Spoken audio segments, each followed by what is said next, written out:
3 years ago, I crashed my e-bike on the highway riding to a minimum wage job I hated. A transport truck flew past me, the wind knocked me off balance, and I crashed on the highway going 30 kilometers an hour. I picked myself up bleeding, continued to ride to my work, and finished my shift because I couldn't afford to miss it that day. That was the moment I realized something had to change. And now today, I make my living all from YouTube, and it came down to what I call the Lemming Theory. Now before I did YouTube, I want to clarify that I worked at grocery stores, thrift stores, roofing, painting, social media contracts, whatever paid the bills, I worked myself up. On top of that, most of my money was going to rent, child support, and helping my family members who were struggling themselves. So if I can do it, I think you can do it too. I've got a basic story about how this all happened for you to listen to, and I hope you guys enjoy it. So here's how I actually snapped and went from a few thousand subscribers and making about $200 a month with YouTube, all the way to making an average of no less than $2,000 a month for the last year. Now to start, let's begin when I was 16, about 8 years ago. I got expelled from high school. I was surrounded by drug addicts for family and friends, and I was basically trapped in the poverty cycle. My situation was really rough, so I had to get a minimum wage job as fast as possible and get my act together. Now normal jobs suck, and they not only just suck, but they literally suck the life out of you. Like to this day, a lot of my friends from high school that did better than me finished it, went on to work, and stayed at their workplace for multiple years on end, are still stuck at very low wages or just period minimum wage. So it can be a very rough work climate. It's not exactly high end, but it's better than doing nothing and being what I was surrounded by. So I did an employment program which was 2 weeks long. This helped me get my job placement as well as iron out my resume and other aspects of getting a job. And times were different. It was a good interview process, not nearly as many fake job postings yet. So I got a job relatively fast. Like within 2 weeks, I landed my first real job at the local grocery store. At this point, I was pretty happy. I was making some money and I could now afford to pay bills and essentials the rest of my family continued to neglect. Whether it was the hydro bill and paying it off so I could continue to have power and make videos, to getting groceries because my parents didn't buy any groceries for the month. It was a rough time, but I was happy.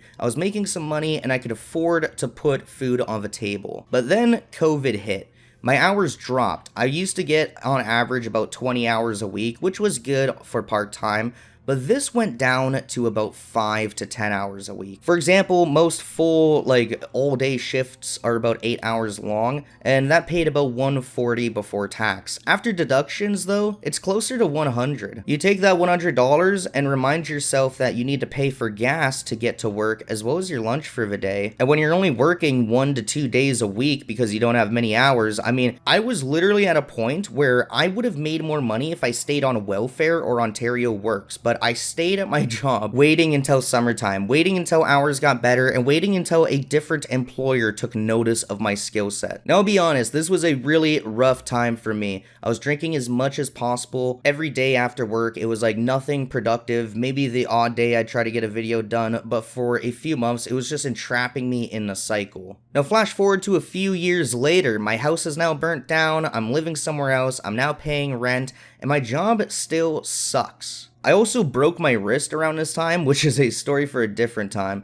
but my limited work hours put additional financial strain on myself. So after that, I just gave up. I tried fentanyl, I moved into a tent, and everyone lived happily ever after. No, I'm playing, could you imagine? So times were rough. My rent was only like $500 a month, but I had to live with literal drug addicts. Like I had to sublet with the worst of worst people because nobody with a normal or good life was willing to sublet. I also lived quite the distance from town and the gas money was racking up fast, especially during COVID. We saw it go past like $2 a liter. It was insane. So during that time, I decided to invest in an e-bike on a lease. To break it down, my rent was only $500 a month, but I lived with drug addicts and I also had this e-bike, which was about 80 to 90 bucks a month. And this is where the YouTube part really began to evolve mentally for me. But first, I really needed to reach my breaking point. I thought I hit it before, but until this moment, I truly never had experienced something this soul-crushing. One day, I was riding to work. I was covered in dirt already. It was a snowy, shitty day. It's awful doing an e-bike on the highway to get to work, but I was used to it. It was another day and I was getting to my shift,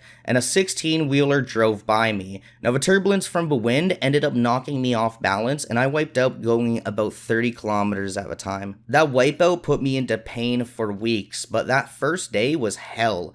Picking myself up off a highway covered in even more dirt now, and then I had some scrapes. It was just bad, like blood, dirt, all that, and then I have to go to work, clean up real fast, and then carry out throughout my shift. I remember the worst pain and the worst part of it was my ribs hurting whenever I breathed, especially when I tried to lay down at night. It was just miserable for a month. But I literally couldn't afford to take that day off. I couldn't call in. I had no money, and my e-bike payment was $44 every 2 weeks. Add on rent, child support, trying to buy food, and it was rough. That night I got home and it felt like a rock was in my throat. That feeling where a man doesn't want to cry, but you want to just snap. I'm sure many people get that feeling as well. I've only had it this severe, I remember, during this point. I didn't know what to do, so I wanted to try to play my favorite game ever. I figured this would be a good way to relax and de-stress. So I put on Disgaea 2 for PC. Disgaea 2 Cursed Memories is an SRPG from the PS2 era, which I've played 8 to 10 times throughout my life. It's one of my favorite games. I love the story, art style, the numbers go burr. There's so many things that make the game so beautiful and fun for me. Meanwhile though, that day I sat there looking at the home screen and I felt like it was pointless. Why start a new game when I can die any day now just from commuting? Why start a new game when I'm surrounded by drug addicts and poverty? Why start a new game when I don't even want to move my body anymore? I sat there for hours just looking at the home screen, thinking about playing, thinking about my life, and then ultimately deciding not to. I figured I couldn't waste any more time just playing video games. I had to focus all my energy and time into creating videos and what I wanted to do in life. I knew nobody wanted to watch a Disgaea 2 video in 2022, even if I recorded it, but I didn't know what else to do. I tried making music, and that only enforced my drinking and drug habits. The vices I had at my selection were awful choices, but luckily, I moved out of that apartment or that place, and I got into a new drug addict's home. I know it doesn't sound that good, but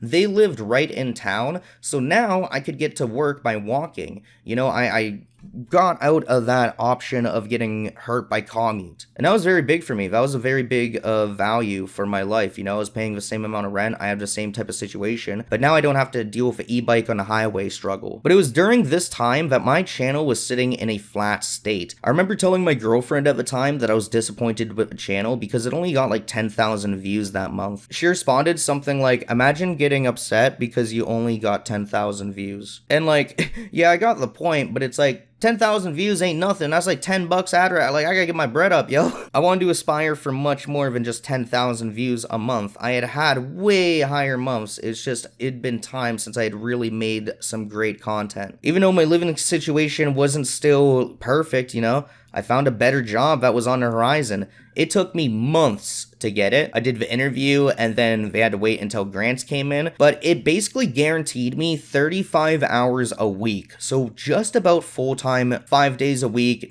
8 to 9 hours. It was great. I don't think I missed a single day of work for my first 6 months there. I was so focused on trying to make as much money as I could, and I was living much better now. I was making honestly about a little over $2,000 a month. So I could pay my rent, my child support, I could buy food, go to the gym, and I could invest money back into myself and my business. Now, the place I moved into that was in town was only lasting about 4 months. I was very blessed to be given an opportunity by an older gentleman my family knew to sublet with him. He was a much cleaner, hardworking, genuine man, so I was looking forward to moving in. As I was preparing to move in, I had about a week left at my current place, and on the 23rd or so, I got off work one day, went home, grabbed my bong and stuff. My friends picked me up and we go to their place to just hang out for the night and kick it. Not the most productive activity, but hey, I needed it after a 5-day work week. Now we didn't stay for long, they picked me up at night of 5 p.m. and then we got back around 9 to 10 a.m. the next morning. And there was this schizophrenic message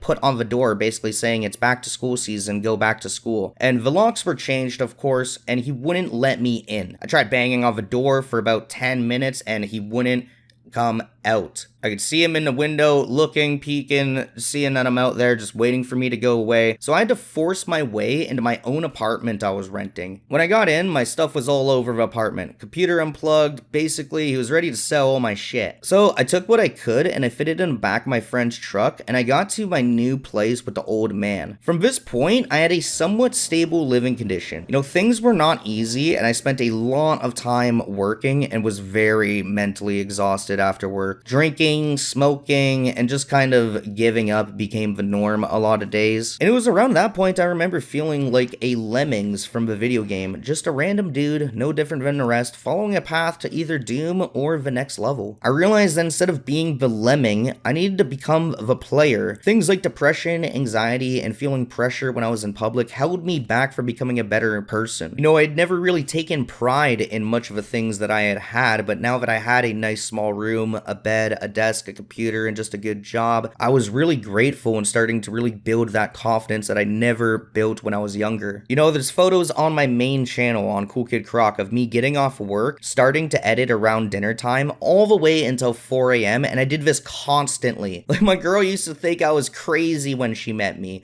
but she could also see the drive and the vision. I always explained to her I had to obtain something better, not just for me, but for us and for everyone I know. I want to be a leader. I want to inspire other people. I just want to do good things in the world. So I played my part, you know? I made my gaming videos. Video by video, I tried something new until something really stuck. I was running an edited Let's Play series where I used one character only. It was a solo run. And after about 20 episodes, I put all the videos together and this was huge. Not only did this Kenshi series that I spent a few months building make me quite a bit of a fan base, subscribers, you know, bring back my relevance in the community, but once I put every video together, the overall appeal would reach an even bigger audience, and the revenue was huge. I'll give you guys a reference right here for my own video stats. So a video that's 20 minutes long exactly is quite a long video, and it will pay me about $5.06 per 1,000 views. This ranges game to game, but let's just say $5 per 1,000 views for a 20-minute video. Now, the 9-hour long video paid me $13 per 1,000 views, so almost triple the amount as the other video. And in total, it would go on to make more money as it would get more views, more watch time, and more subscribers for me. Compared to most of my videos, it was instantly earning me more than all my uploads combined that I had made for years, and it carried me for the entire month. To this day, it still gets a couple to few thousand new views every month, which is an extra 40 to 60 bucks for me. And that's what I realized something big about YouTube that I really base a lot of my content around. One big video can outperform 20 small ones. But in order to really focus on that one big video, you gotta lock in, dude. It is true. You can't be just drinking, hanging out, you know? Time is something that we can't really get back in life, and especially while we're young and have energy, it's very important to use it towards the right things. Now, I had a very bad drinking problem. I couldn't get out of this for like a year or two. And in order for me to stop drinking, or at least start drinking less, I know it sounds like pretty cheesy, but start going to the gym. Instead of drinking and you know, being around drinking culture, I started to surround myself with more gym culture stuff. Just looking up fitness videos, workout routines, educating myself, as well as going to the gym and physically putting in the work. Not only was this physically making me look better and feel better, but I also just started to invest my money into better food. I think that's a really important thing too. We eat a lot of like just junk nowadays. It's processed. But I was really trying to invest my time into figuring out different ways to take care of my body. I became more confident, you know, I started talking to people again and just going outside. It's how I met my partner, who I've been with now for almost 4 years now. And during this time, it's not like I was like perfect. I was trying lots of ways to make money. I sold video games. I did social media contracts. I did thrift flipping, but nothing was really scalable until YouTube worked for me. Now for you, this might not be YouTube, but I believe lots of people my age can start a business on their fingertips pretty much. We got cell phones, computers, all these different social medias and AI tools, and with the climate of today's society, I truly believe it is still possible for anyone to grow a business from a small room with just a desk and a computer. Now, as the Kenshi video blew up, I had my first month where not only did I make over $1,000 from YouTube, but I also landed a local social media contract in my town, which paid me nearly $2,000. That month was literally like earning 2.5 months of revenue in one. Now, don't get me wrong, there was lots of work to be done. I worked 9 hours and then I got off work and I would edit for the other place that I was doing the contract for, but I had never felt more inspired and ready for the future. I was making real progress. I was doing things that no one in my family had ever done before. And just to be honest, no one in my town was doing, there's not many people doing YouTube like me. And just in general, I've always tried to use content as a way to create, not just consume. I feel like a lot of my generation, unfortunately, has not gotten that message across to themselves. But it's not like I'm perfect. Like I said, I spend my days watching a 100 days Minecraft video here and there. It's just hard to lock in sometimes. Now, as the months continued, I prepared myself. I really wanted to leave my job. It had only been about 1.5 years, but I was ready to snap. I couldn't take it anymore with working on the contracts and the YouTube. I just knew my life's energy was focused towards YouTube and social media content. I thought I was going to do more business stuff in real life, but realistically it just leaned towards YouTube. But I saved up about $1,200 and I was ready to turn in my 2-week notice. I actually gave my employers a 1-month notice because I knew how difficult it would be in my small town to hire a new employee that fast at the time frame that I was leaving for. And during this time, I used ChatGPT to put my employers into tears, saying that this was one of the best resignations they had ever received. And I basically just told ChatGPT a few jot notes of why I wanted to leave my job. But with the AI resignation letter aside, the reality was they were losing their youngest, most valuable employee, and what my boss told me sticks out to me to this day, and I think is one of the most valuable lessons I learned from the workplace in general. This is an older lady, almost 70 years old, and she understood why I was leaving, and she was happy for me. And it was as I was trying to explain why I wanted to leave, she said, "You don't have to explain yourself. This is just a job, not a career." That truth and honesty, while penetrating, still impacts how I think to this day. In reality, I never had a career outside of content creation. All the jobs I did were just those, jobs constructed by a leader to enforce me into supplying production needs in return for a subsequent wage. None of this process was something I was creating other than the resume and getting the job, filling the process of a production need. Meanwhile, with content creation, I was creating my own thing. I was building passive revenue. I was expanding my catalog, obtaining new audiences, trying new games, and just in general improving my skill set in numerous different ways. Now, when I left my job, this didn't lead into pure success right away. In fact, the first year was the hardest. Right away, my revenue dropped a little bit in the first month, and I had to think really fast. I ended up spending weeks on videos like my No Man's Sky video, which got almost 500,000 views, and my Dwarf Fortress video, and back then, they carried me to making as much as I was making from my thrift store job. But now, I had all my free time and I was in control of my work. I wasn't being controlled. Everything I worked on and put out was mine. I put it out on my channel and I could keep up to date with it. It was growing my audience and growing my brand. And you go to think, 3 years ago, I was riding that e-bike to a job that I hated. And now today I'm able to run multiple YouTube channels and work for myself. Now I'm not rich yet, not even close, but I escaped the dangerous path that I was on. Lemmings in the old game, they walk forward until they fall off a cliff. They don't question the path. A player has to step in and change their direction. For most of my life, I was the lemming. Now I'm trying to become the player. And I'll be honest, I've still yet to reach my first $10,000 month, but I've gotten over halfway there last year, and I'm beyond inspired and motivated to get there. All in all, both my monetized channels made me this much last year, and I also did some contracts and real life work on the side, so it was a really great year in total. The number that I put in the title or the description is just the ad revenue. I'm not counting my social media contracts or little, shindigs or like interviews I did for money. This is all just built off my videos, 2 different channels, and that has led me to being able to employ different people, seek out artists for thumbnails, and just in general improve the quality of my business and my mindset. Now, most of the people I know still work the same jobs, or the businesses they worked at in my town have closed down due to rising costs in the Canadian economy. But no matter where you are in the world, I'd love to help you out. If you resonated with anything from my story, let me know in the comments, or if you have one that's similar, I'd love to hear it and I'd love to read it and get back to you. If you're trying to build something online, I started a free community called Cool Content College. I'd love for you to join if you're interested in content creation, business, or just figuring out life together with like-minded individuals. The link is in the description if you want to join. I'll be in there and you can ask me anything. Anyways, thanks for watching. Leave a like, subscribe, and comment for more Lemming theories, and I'll catch you in the next one. Peace.